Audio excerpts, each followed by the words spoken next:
आपके साथ Ayushi Sharma. Headline 24 news में आपका स्वागत है। आइए रुक करते हैं आज की तमाम खबरों पर। 17 अगस्त समूचे प्रदेश में हम सबको एक दशक से गौवंश की दुर्दशा देखने को मिल रही है। राष्ट्रीय राजमार्गों से लेकर स्थानीय सड़कों तक सैकड़ों मवेशी प्रतिदिन कट मर रहे हैं।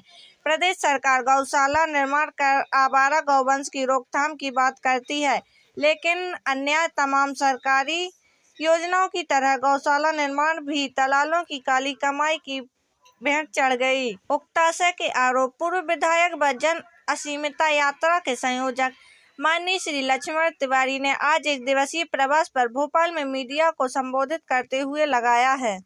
पत्रकार वार्ता के दौरान प्रमुख रूप से गोपाल शर्मा, टीपी अग्निहोत्री, सिद्धार्थ सिंह, रामानंद द्विवेदी, संदीप नामदेव, ब्रजलाल पटवा, रामाशंकर तिवारी, जानकी पटेल, राकेश तिवारी, रामचरण गुप्ता, कृष्ण गोपाल तिवारी, राम सुशील शर्मा, दिनेश तिवारी, वीरेंद्र मीणा आदि मौजूद रहे। आने वाले समय में हम कहां से कहां पहुंच जाएंगे और ये लड़ाई हमने 1300 किलोमीटर यात्रा बिंद की किया है। हम बिंद की धरती पर हम सब चीजें होते हुए भी हम आज भिखारी मन के पूरे देश में घूम रहे हैं। हमारे यहाँ के नेता, मैं सीधे आरोप लगा रहा हूँ, चाहे जिस पद में हो, ये बिंद के नाम पर मुंह नहीं खोल रहे। 23-24 तक आने वाले समय तक ये एक एक वोट के लाले पड़ जाएंगे। तब तक बिंद की जनता को हमारे जैसे लोग, भाई लोग कहेंगे कि अरे बिंद में कई टुकड़े में संघर्ष हो रहा। मैं तो कहता हूँ कि और अधिक टुकड़ों में हो। अगर 5 ग्रुप हैं तो 25 ग्रुप बन जाए। बैनर में वही तो कहेंगे कि बिंद हमारा लौटाओ, बिंद हमारा बचाओ, बिंद हमारा बनाओ। अगर 100 लोग भी टुकड़े टुकड़े कर देंगे तो जिस गति से हम अभी चल रहे हैं, हम तेजी गति को पकड़ लेंगे। अब बच्चा बच्चा पर हमें पहुंच जाएंगे। जिस तरह से छत्तीसगढ़ में महतारी का नारा दिया, अनेक तरह के सब एक हो गए, आज छत्तीसगढ़ राज्य हो गया। जितने भी राज्य बने हैं साथियों, वो हमारे बिंद से सब भौगोलिक स्थिति में पीछे है, हमारे संसाधन के मामले में पीछे है, हमारे रेवेन्यू के मामले में पीछे है। हम फुलफिल करते हैं राज्य को बनाने के लिए। 5-5, 6-6 सांसद अगर पार्लियामेंट के समझें तो हमारे बिंद में हैं।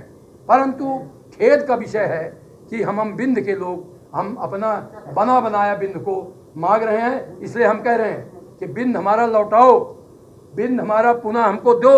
और नहीं दोगे तो अभी तो हम जन जागरण कर रहे हैं। जितनी भी लोकतांत्रिक व्यवस्थाएं होगी हम भविष्य में करेंगे। आपसे समय पर मैं इधर गैप हुआ 3 महीने का, नहीं आ पाया कोविड के कारण।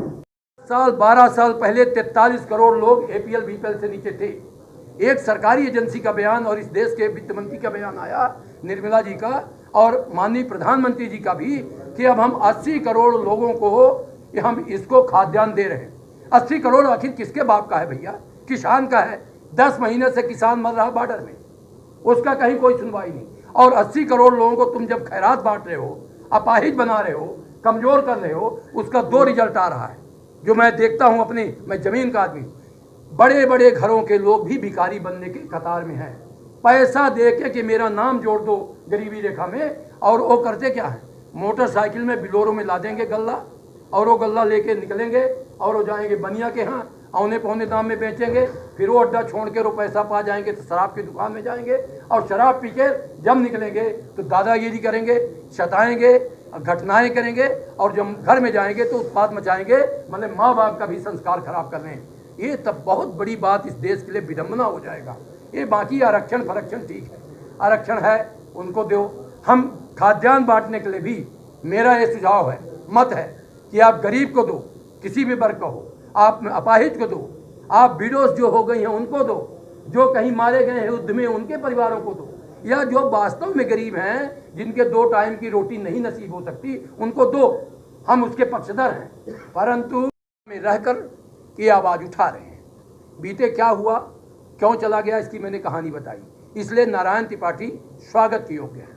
नंबर 2, ये मैं आंदोलन, आपको ध्यान होगा कि मैं 6-6 महीने में आपसे मिलता हूँ। ये आंदोलन मैंने भारतीय जनता पार्टी से त्याग पत्र देकर किसी भी दल में नहीं गया। ये बैनर मैंने करके काम शुरू किया। मुझे लगा कि अंतिम क्षणों में मैं 65 वर्ष का हूँ, जो भी मेरा जीवन बचा हो किसी एक बहुत पुनीत काम में लगाएं, आने वाली पीढ़ी याद करे। इसलिए हम पहले ही आपको वो इस प्रश्न का उत्तर दे चुके, कई टुकड़ों में भी आंदोलन और चले।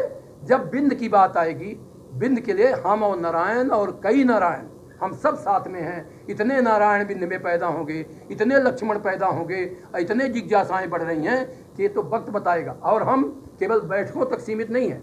1300 किलोमीटर की यात्रा हमने अभी किया कोविड काल और कुछ के पहले, और मैं लगातार हम लोगों की जनसभाएं चल रही है क्या कि हम लोग अनुशासित सिपाही हैं। मैं फौजी हूँ, कानून के दायरे में कोविड में जनसभा के लिए मना था, तो मैं उसको तोड़कर अपने आप पर मुकदमा लाद कर मैं ये काम नहीं करना चाहता हूँ। इसलिए बैठकों का दौर मेरा लगा। मैंने संकल्प लिया है कि प्रतिदिन मैं 100 लोगों से मुलाकात करूँगा। इसके बाद मैं बियारी करूँगा। बियारी हमारे यहाँ डिनर को बोलते हैं।